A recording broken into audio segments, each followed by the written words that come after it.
तो फ्रेंड्स, आज हम लोग इन्वायरमेंट चैप्टर को कंप्लीट डिस्कशन करने वाले हैं, जो कि क्लास 7th का फर्स्ट चैप्टर है ज्योग्राफी सब्जेक्ट का। तो चलिए हम लोग स्टार्ट करते हैं। तो ऑब्वियस ही बात है, सबसे पहले इन्वायरमेंट को हम लोग डिस्कस करेंगे। तो इन्वायरमेंट क्या होता है? Environment is the basic life support system that help us life. मतलब कि हम लोग को जिंदा रहने के लिए जो बेसिक लाइफ सपोर्ट सिस्टम है उसे हम लोग क्या बोलते हैं? इन्वायरमेंट बोलते हैं। जैसे मान लेते हैं वाटर हम लोग को क्या, हम लोग को जिंदा रहने के लिए ज़रूरी है, तो ये किस में आ जाएगा? इन्वायरमेंट में।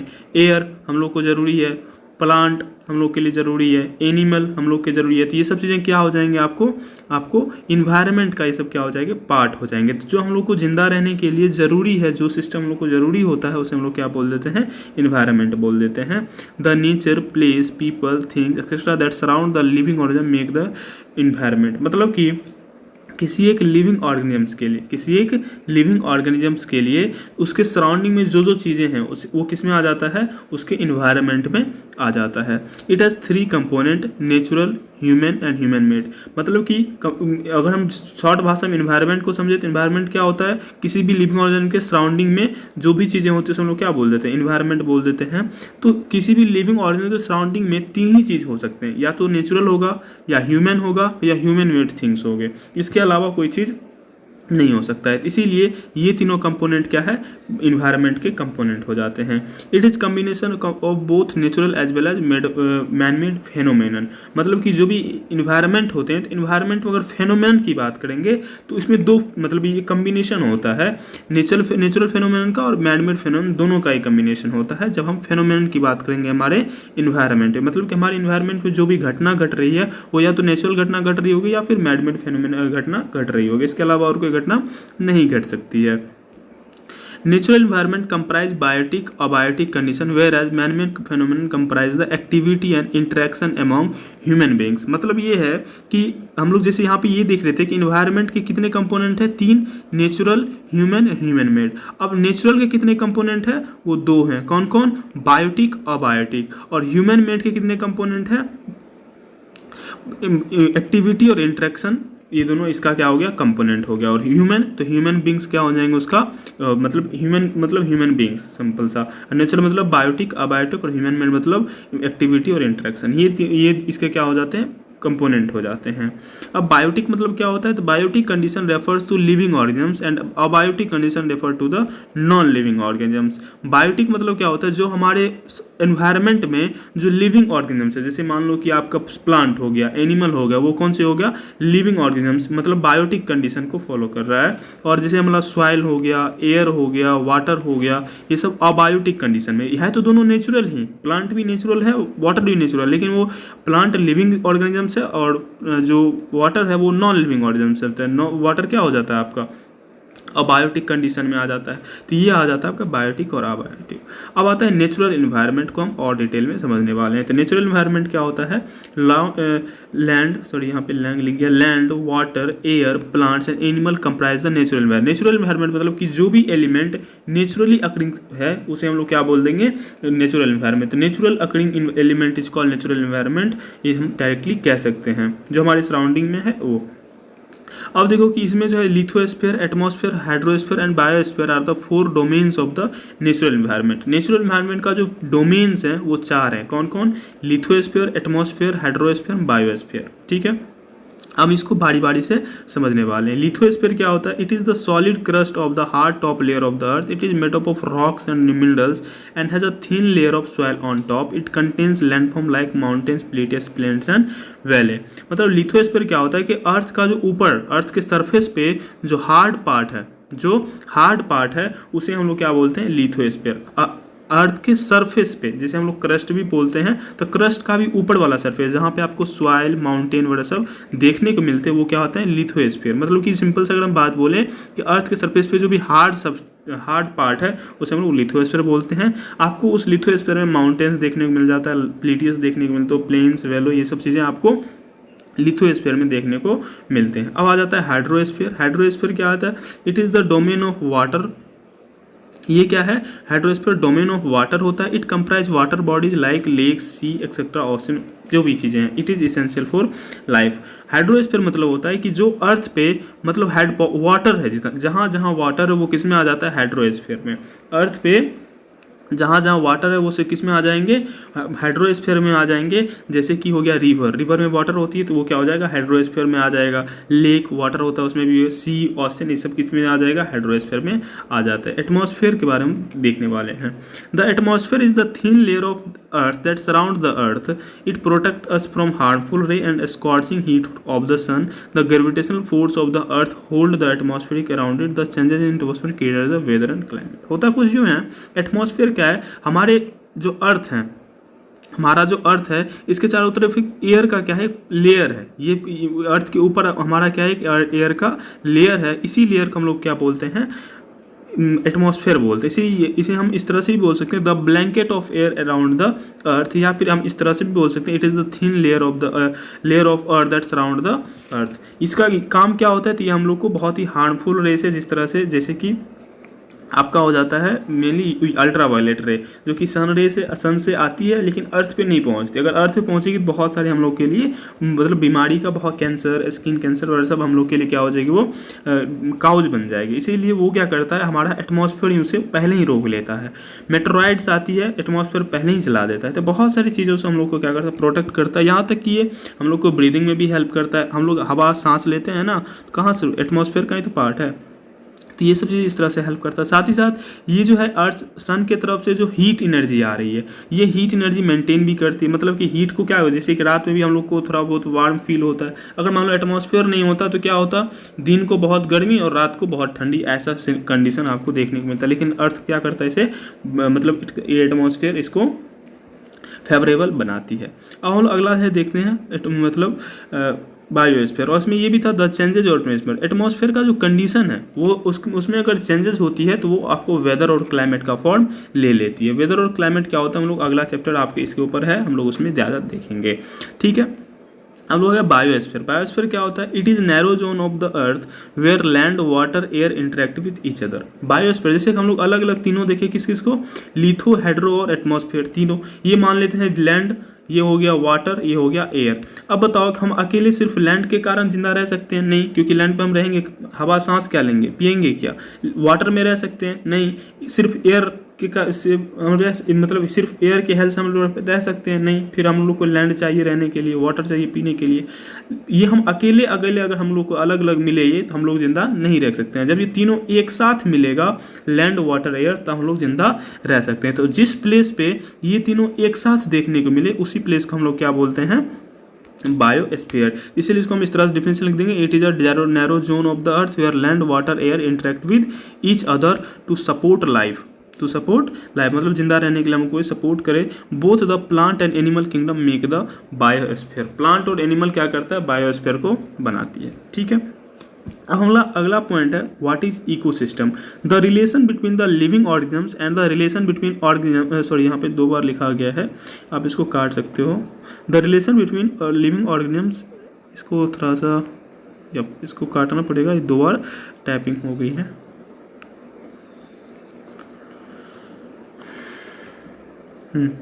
इसको ऐसे पढ़ेंगे, the relation between the living organisms and their surrounding form the ecosystem. हमारे सराउंडिंग में जो भी चीज़ें हैं और हमारे सराउंडिंग और हमारे बीच में जो रिलेशनशिप है ना, उसे ही हम लोग क्या बोलते हैं, ecosystem. The ecosystem is the biological community of interacting organism and their physical environment. कहने का मतलब जिस तरह से देखो, हम लोग मान लेते हैं ये क्या है, ह्यूमन है। अब बताओ कि ये इसके सराउंडिंग में प्लांट है, क्या ये प्लांट है, प्लांट ये मान लेते प्लांट है। अब देखो कि ये इससे क्या है, कनेक्टेड है। कैसे कनेक्टेड है, ये प्लांट इसको फूड देता है, ऑक्सीजन देती है, और ये क्या देता है इसको, कार्बन डाइऑक्साइड देता है। तो मतलब ये क्या हो गया, एक दूसरे से कनेक्टेड हुआ ना। ये जो कनेक्शन है, रिलेशन है, इसी को हम लोग क्या बोलते हैं, इकोसिस्टम। सिर्फ प्लांट ही नहीं, हमारे एनिमल्स भी हमारे लिए बहुत, एनिमल्स हमको फूड देती है, मिल्क देती है, और हम लोग को इन्वायरमेंट को क्लीन करने में, जैसे स्कैवेंजर्स हो गया, ये सब चीज़ें क्या करते हैं, इन्वायरमेंट को क्लीन करती है। तो उस तरह से उसके बीच में हमारे इस तरह का एक रिलेशनशिप हो गया। तो वो जो रिलेशनशिप है, इसी रिलेशनशिप को हम लोग क्या बोलते हैं, इकोसिस्टम बोलते हैं। ये इकोसिस्टम क्या होता है, बायोलॉजिकल कम्युनिटी होता है of interacting organism and their physical environment. एक बायोलॉजिकल कम्युनिटी बनाता है। यहाँ पे देखिए बायोलॉजिकल क्या बना रहा है, कम्युनिटी बना रहा है, और फिजिकल इन्वायरमेंट से क्या करता है, इंटरकनेक्टेड होता है एक दूसरे से, या फिर इंटर एक्टिंग कह सकते हो, इंटरकनेक्टेड यू कैन से फिजिकल एनवायरमेंट से वो लोग रहते हैं। ठीक है, अगला पॉइंट है there could be an ecosystem of a large rain forest, grassland, desert, mountains, lake, river, ocean and even small pond. मतलब कि इकोसिस्टम या तो बहुत बड़ा से बड़ा और छोटा से छोटा हो सकती है, जैसे कि लार्ज रेन फॉरेस्ट, अगर बड़ा से बड़ा रेन फॉरेस्ट है वो भी इकोसिस्टम हो सकती है, बहुत बड़ा ग्रासलैंड है वो भी इकोसिस्टम है, डेजर्ट भी एक इकोसिस्टम है, माउंटेन इकोसिस्टम है, लेक इकोसिस्टम है। मतलब जब जो भी चीज़ें सब के सब क्या है, इकोसिस्टम है। क्यों इकोसिस्टम है? जैसे कि रेन फॉरेस्ट, यहाँ पे जो एनिमल रह रहा होगा ये एनिमल इस रेन फॉरेस्ट पे ही क्या होगा, डिपेंडेंट होगा, और ये रेन फॉरेस्ट एनिमल पे, तो ये इस दोनों के बीच का रिलेशनशिप हो गया, तो ये क्या हो गया, इसके लिए इकोसिस्टम ये हो गया। स्मॉल पॉन्ड मान लेते छोटा सा मेढक, मान लो फ्रॉग है, तो फ्रॉग ये मान लो कि ये स्मॉल पॉन्ड में रह रहा है, तो ये दोनों क्या है, आपस में इंटरकनेक्टेड है। जैसे कि फ्रॉग बहुत छोटे छोटे कीड़े मकोड़े खाता है जो पॉन्ड को क्लीन करता है, पॉन्ड इसको क्या करता है, रहने के लिए, मतलब रहने के लिए देता है, और कीड़ा मकोड़ा को इस अट्रैक्ट करता है। यू कैन से एनीवे, जो भी जिस तरह से भी हो, ये क्या होता है, आपस में कनेक्टेड है, तो ये भी इसका क्या हो गया, इकोसिस्टम हो गया। तो सब डेजर्ट में बहुत सारे जैसे कैमल हो गया, कैक्टस हो गया, ये सब के लिए फेवरेबल कंडीशन कौन बनाता है, डेजर्ट बनाता है। तो डेजर्ट और इसके बीच में क्या हो गया, रिलेशनशिप हो गया, तो इसी को हम लोग क्या बोलिए, भी एक प्रकार क्या हो गया, इकोसिस्टम हो गया। आई होप कि आपको इकोसिस्टम भी समझ में आ गया होगा। अब हम लोग पढ़ने वाले ह्यूमन इन्वायरमेंट को।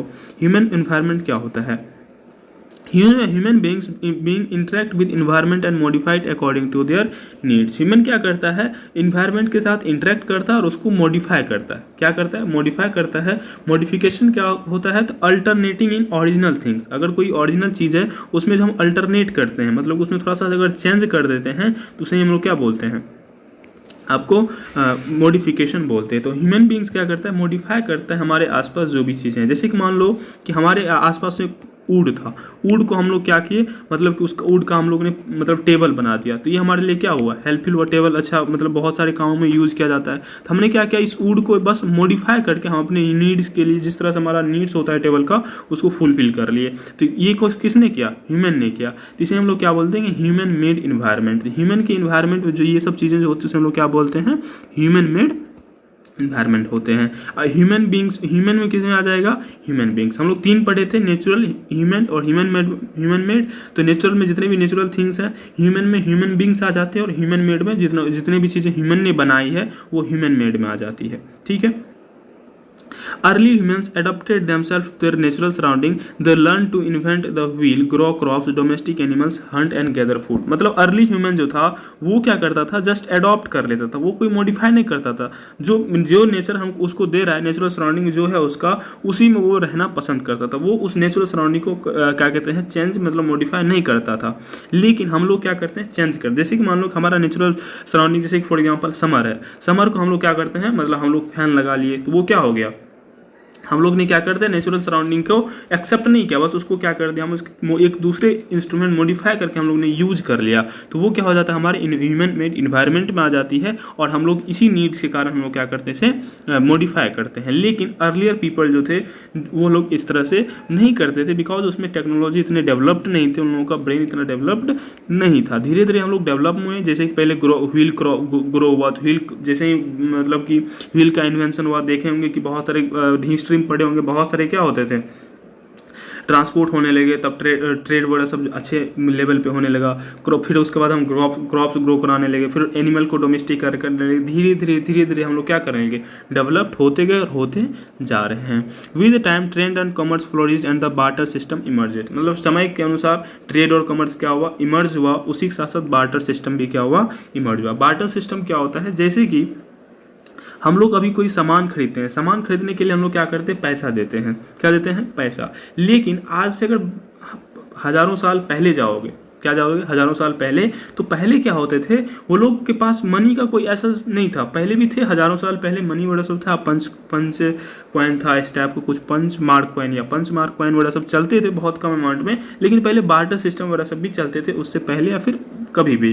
तो पहले क्या होते थे, बार्टर सिस्टम चलते थे। इसमें क्या होता था, वो लोग मनी ना दे के सामान के बदले सामान देते थे। जैसे कि मान लो हमारे पास चावल है, हमारे पास क्या है, चावल है।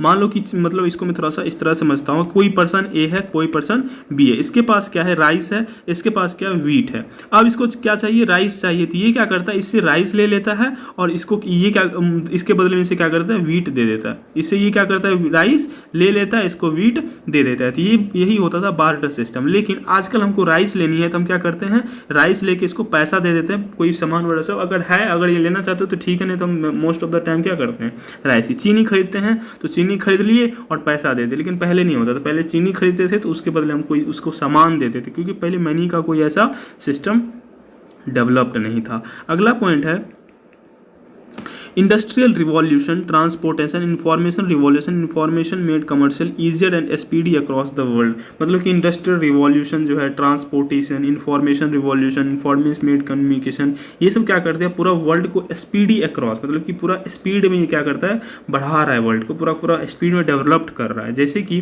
पहले हम लोग को मिलना होता था तो हम लोग चलते थे, पैदल आते थे, लेकिन आजकल हमको मिलना है जस्ट वीडियो कॉल, बातें करनी हो, चिट्ठी भेजना होता था 10 दिन में भेजते थे, लेकिन हम लोग क्या होते हैं अब तो जस्ट फ़ोन घुमाओ या फिर जो यू मैसेज कर दो। तो ये क्या हो गया, ये एक रिवॉल्यूशन है, ये हमारे वर्ल्ड को क्या कर दे, स्पीड दे दिया है ये सब चीज़ें। अगला पॉइंट है humans need to maintain a perfect balance between natural environment and themselves. Human must learn to live and use their environment in harmonious way.